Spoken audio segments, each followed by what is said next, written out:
Ngayon ho mga kababayan, ang dami nito eh. Lebiste, lebiste. Naku, eto. Sino dito yung mga nagkaka-crush, no? Kay Mayor Vico Soto. Madami yan Hindi eh. natin alam na Meron akong kilala, no? Meron akong kilala, kaibigan ko. Naku, crush na crush si Mayor Vico. Makalaglag panty daw ho, mga bossing. Ngayon, si Mayor Vico, mga boss Chipamo, sir, ito yung nakalaban po ni Diskaya eh. Sa pagka-mayor doon sa Pasig eh. Ano? At dito na nga din po, mga bossing, ang pagkakaintindi ko, kaya nagpa-interview, putik na yung interview na yan, ano?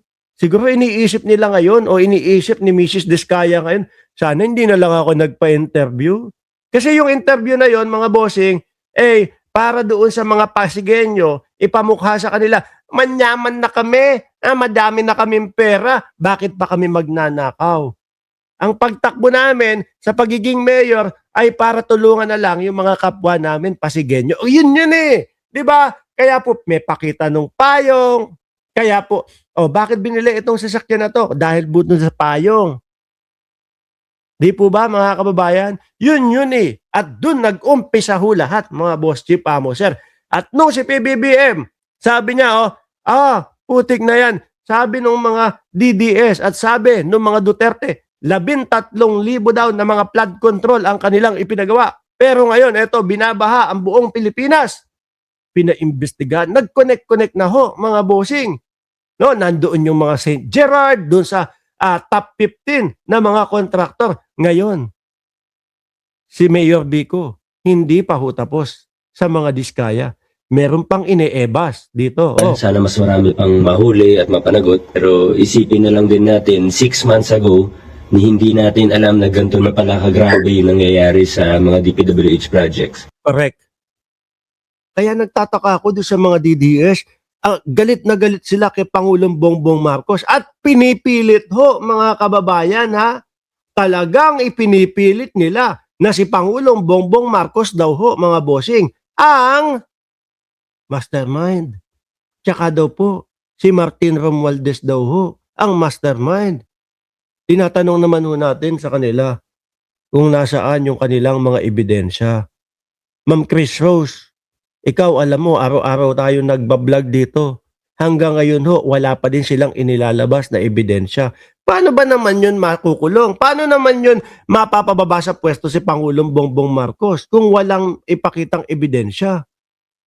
Di ba? 6 months ago, hala ng mga diskaya at na marami pang iba na wala na makakagalaw sa kanila, impunity. Kahit papano, nasa tama ang momentum. Dalawa, huwag sana natin Sino yung may momentum? Sino ang nagpaumpisa ng momentum? Ang gobyerno ni Pangulong Bongbong Marcos. Para kay Mayor Vico Soto, nasa tama ang momentum. Sabi ni Teresita, kasi mayabang ang kayabangan ay walang kapupuntahan. Narinig mo, Guanzon? May sinasabi sa iyo si Ma'am Teresita. din ang propaganda ng mag-asawang diskaya na sila ay small fish o biktima lamang. Yan po yung palabas ng mga DDS ngayon, mga boss eh.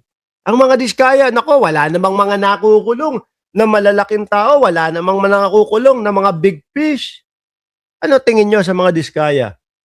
Billion-billion, Billion-billion yung mga proyekto na dumaan sa kanilang mga kamay. Yung iba, hindi man lang daw nasilayan at hindi man lang daw nakita o hindi man lang naumpisahan kahit na isang hollow block pa man lang. Sabi ni Ma'am BMB, Mama Labs, di naman daw uso ang ebidensya sa mga DDS, Boss MR, puro bintang lang.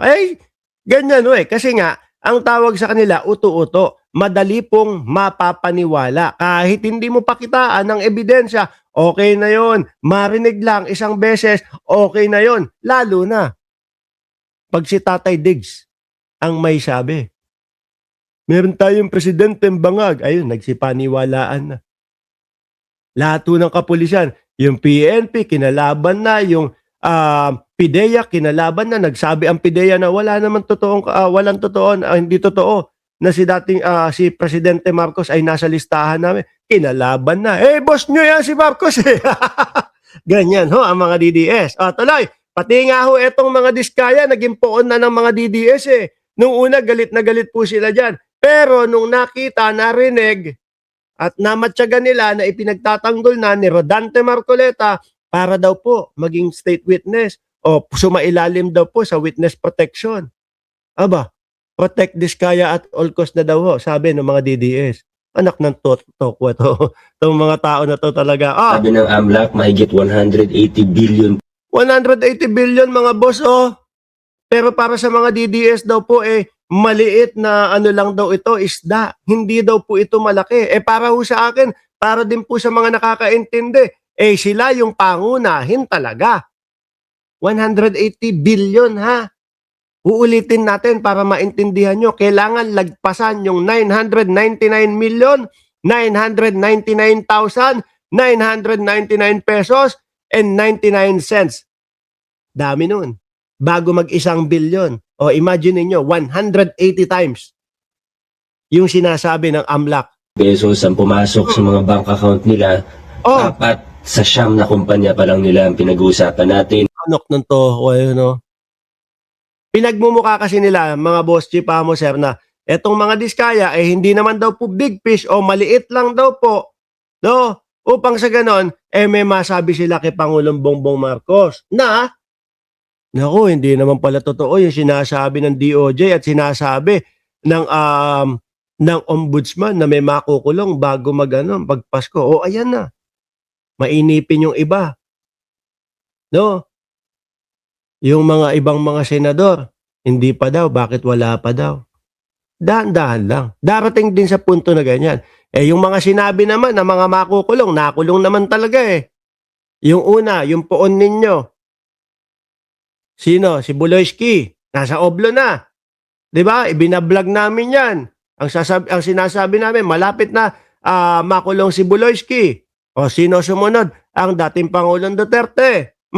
Nangyari din naman. 'Di ba? Hindi nga lang doon sa itinakdang panahon.